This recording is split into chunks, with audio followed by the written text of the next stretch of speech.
Halo umat Gembala yang baik Surabaya. Perkenalkan, nama saya Diakon Siprianus Jegaut SVD dan biasa dipanggil Diakon Sipri.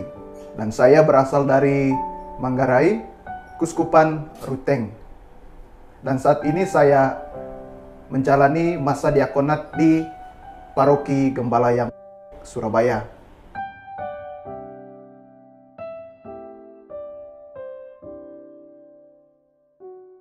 Saya menjadi seorang imam itu bukanlah sebuah cita-cita dari awal perjalanan hidup saya. Dan saya tertarik untuk menjadi seorang imam. Ya, masih kecil, ya saya masih SD, SMP juga. Itu cita-cita dari seorang imam tidak ada sama sekali. Tetapi saya tertarik. Tidak ada cita-cita, tapi saya tertarik dengan pelayanan para pastor SWD yang berasal dari Hongaria dan juga dari Jerman. Mereka melayani umat ke pelosok-pelosok dengan semangat sambil mewartakan Injil dan juga melayani kemanusiaan.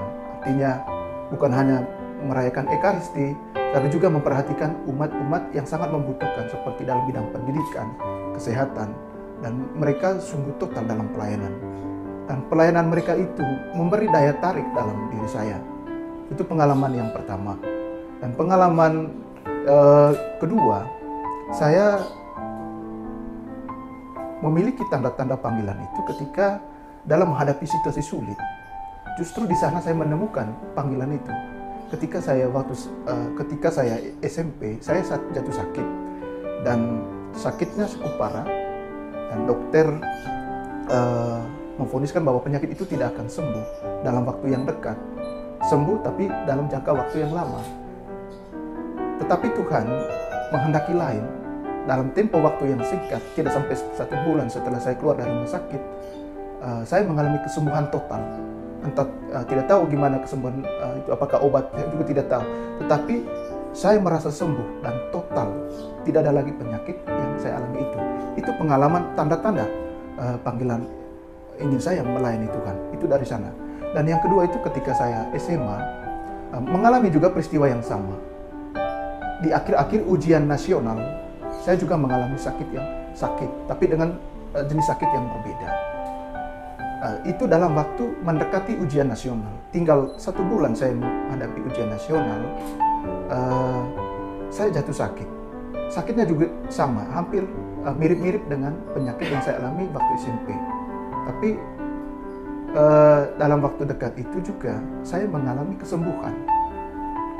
Dan tanda-tanda ini meyakinkan saya bahwa saya mempersembahkan diri untuk Tuhan. Dan Tuhan menyatakan itu lewat pengalaman-pengalaman seperti ini. Dan ini juga daya tarik saya ingin melayani Tuhan.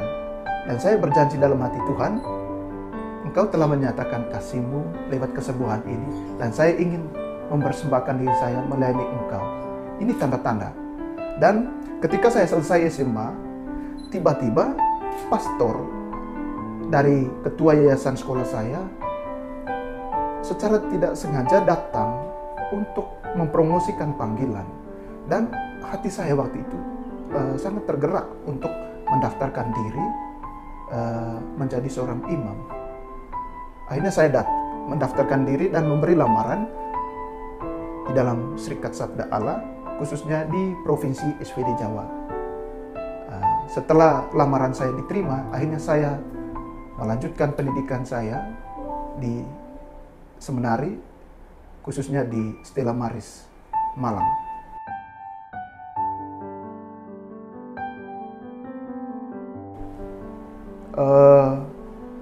Panggilan saya sangat didukung juga oleh orang tua, karena panggilan ini merupakan anugerah yang diberikan oleh Tuhan. Dan memang tidak mudah bagi orang tua untuk memutuskan saya untuk dipersembahkan kepada gereja. Dan itu tidak mudah. Tetapi satu kebanggaan dari orang tua kepada saya yang saya lihat bahwa mereka berpesan bahwa apa yang menjadi cita-citamu, kami tinggal mendukung. Apapun, entah kamu jadi imam atau tidak, kami tetap mendukung. Yang penting itu adalah pilihanmu. Dan ketika saya pilih menjadi seorang imam, saya didukung oleh orang tua saya. Kemudian ketika saya mau kau kekal, artinya keputusan final untuk menjadi anggota tetap dalam Serikat Sabda Allah, saya juga tanya kepada orang tua, kenapa Papa, Mama, apakah kalian sungguh dengan hati mempersembahkan saya kepada Serikat Sabda Allah dan kepada gereja? Dengan hati yang tulus, mereka menjawab iya atas panggilan yang saya jalani hingga saat ini.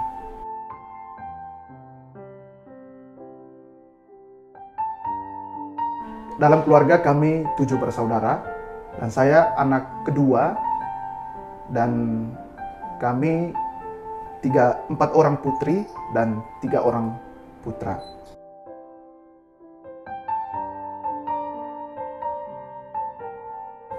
Saya memilih Serikat Sabda Allah pertama-tama karena semangat atau spiritnya itu seimbang atau sesuai dengan hati saya. Kita tahu kalau SWD itu pasti berkarya di banyak tempat. Semangat ini juga menjadi salah satu motivasi saya dalam diri saya. Dan yang kedua, semangat ini saya lihat dalam diri para misionaris. Kebetulan di tempat saya itu yang berkarya di sana itu adalah imam-imam Serikat Sabda Allah yang berbagai macam negara. Ada yang dari Belanda, ada yang dari Hungaria, ada dari Jerman, ada dari Inggris. Semangat mereka ini juga menjadi semangat saya ingin pergi ke luar negeri. Itu semangat awal saya menjadi seorang imam SWD. Tetapi dalam perjalanan waktu, ternyata menjadi imam SWD tidak hanya pergi ke luar negeri, tapi juga di dalam negeri. Kita berkarya di berbagai macam tempat di dalam negeri. Misalnya di Indonesia kita berkarya di berbagai macam tempat. Misalnya di Jawa, boleh di Lombok, boleh di Sumatera, Kalimantan, Batam. Itulah wilayah-wilayah misi yang cukup luas. Nah, semangatnya itu yang mendorong saya juga untuk memilih Serikat Sabda Allah. Dan yang kedua, saya juga ingin jalan-jalan. Seperti seorang misionaris, dia itu harus jalan-jalan. Kemanapun dia akan diutus. Semangat petualangan misi inilah yang juga menjadi daya tarik tersendiri bagi saya untuk jalan ke satu tempat ke tempat yang lain sama seperti Tuhan Yesus sambil mewartakan Injil, bukan hanya jalan biasa.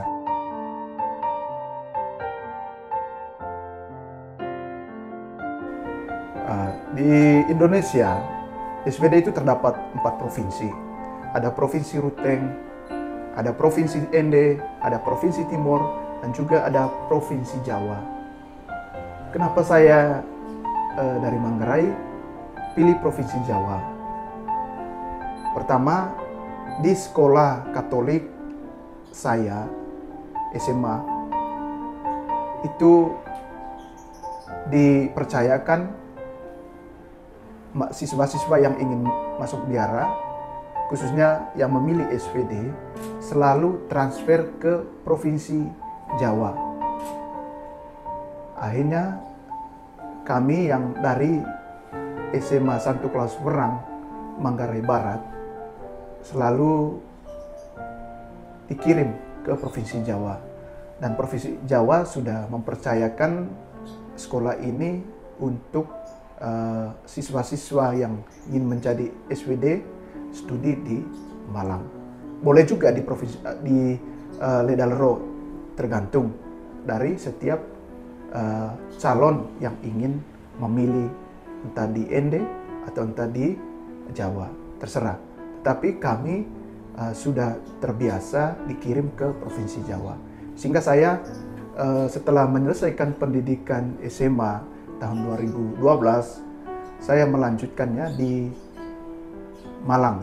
Dan saya menjalankan masa postulat di sana sejak tahun 2012 sampai sekarang ini.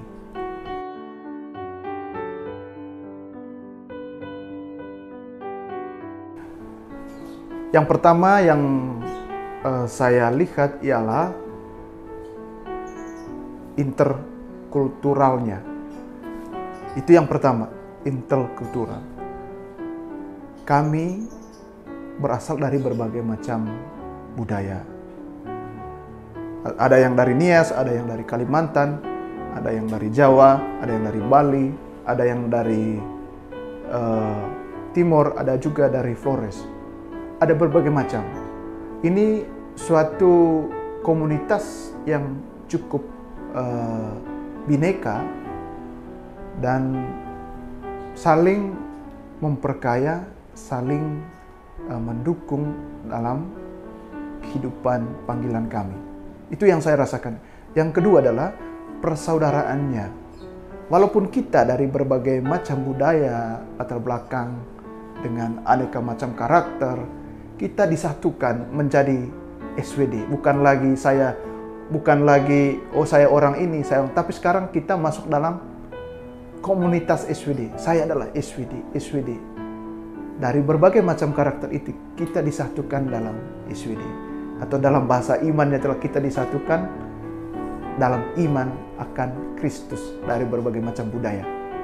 Nah, kita disatukan. Persaudaranya sangat nampak di sana. Itu hal yang tertarik. Kemudian juga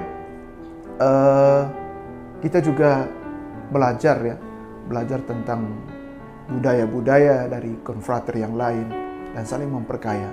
Dan itu juga membantu kita untuk masuk dalam setiap budaya yang nantinya kita akan pergi melayani.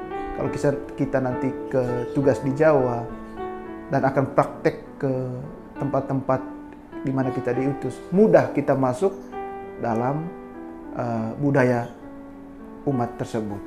Misalnya nanti kita utus di Kalimantan, ya pasti kita akan belajar masuk dalam budaya Kalimantan. Itu beberapa hal yang menarik dalam Serikat Sabda Allah yang saya alami selama ini.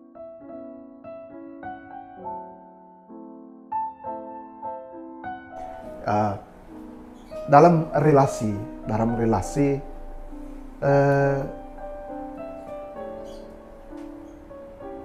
kita yang berasal dari berbagai macam latar belakang budaya, karakter, bahasa, ya memang tidak mudah, harus kita akui. Tidak mudah. Ada aneka macam hal yang saling bertentangan. Apalagi kita dalam hidup awal-awal ya. Misalnya saya ambil contoh, saya bahasanya agak keras, kelihatannya keras. Tapi ketika teman saya yang dari Jawa mendengar bahasa saya, dia dari pandangannya dia, dari cara berpikirnya dia, apa yang saya katakan itu kasar sekali nadanya. Tapi bagi saya itu adalah baik bagi saya. Tapi dari teman saya ini yang dari Jawa, kesan dia kasar. Nah, ini bentrokan cara pandang. Tapi ketika kita belajar saling mengerti, oh ternyata budaya dari Jawa, kalau berhadapan dengan orang Jawa, kita harus bersikap atau nada bicara gimana. Kalau misalnya dengan orang Flores, oh ternyata nada kasar orang Flores ini bukan suatu yang kasar, tapi memang karakter dia begitu. Nah, ini hal-hal kecil yang bisa juga kalau kita tidak saling mengerti, saling paham, bisa jadi bentrokan.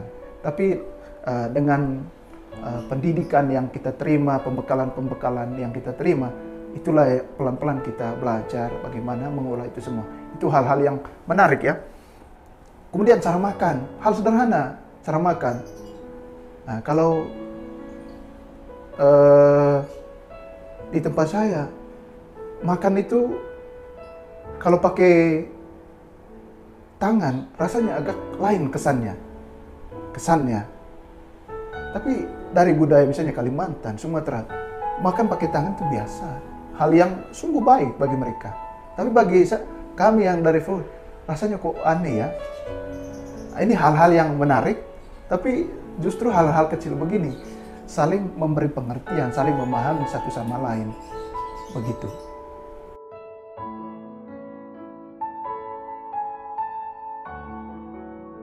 Sebelum saya ditabiskan menjadi diakon, tanggal 15 Agustus 2020 kemarin, Saya tidak tahu apa-apa tentang tempat penugasan. Dan saya baru tahu setelah tabisan, kemudian pas kata sambutan Pater Provinsial Pater Gorus KH SPD mengumumkan kepada kami semua bahwa saya ditugaskan di paroki GYB. Baru saya tahu bahwa saya melayani umat selama masa diakonat ini di paroki Gembala yang Baik, Surabaya.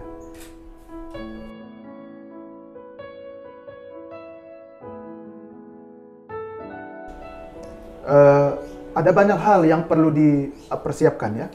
Yang pertama adalah kesiapan pribadi dari hati bahwa saya ingin melayani Tuhan dan mau menjawabi panggilannya. Itu pertama, persiapan hati, mantapkan hati kita untuk menjawab panggilan Tuhan. Yang kedua adalah kesehatan. Kesehatan ini juga sangat penting.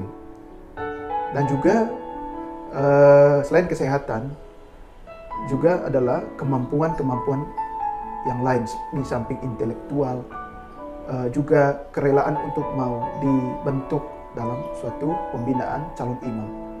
Begitu. Nanti kita akan diarahkan bagaimana menjadi pribadi seorang imam dengan aneka macam pendidikan, pendampingan yang akan diterima menurut semangat dari setiap kongregasi yang kita pilih. Entah menjadi seorang imam ISWD, entah Projo, CM, Karmel, nanti kita akan mendapat pendidikan berdasarkan semangat spiritualitas dari setiap kongregasi. Ya. Yang pertama tadi itulah kesiapan hati. Kedua, mantapkan pilihanmu. Dan ketiga itu dukungan dari orang tua. Itu yang paling penting. Umat GYB, jangan lupa like, subscribe, dan nyalakan lonceng notifikasi dari channel kami ini. Terima kasih.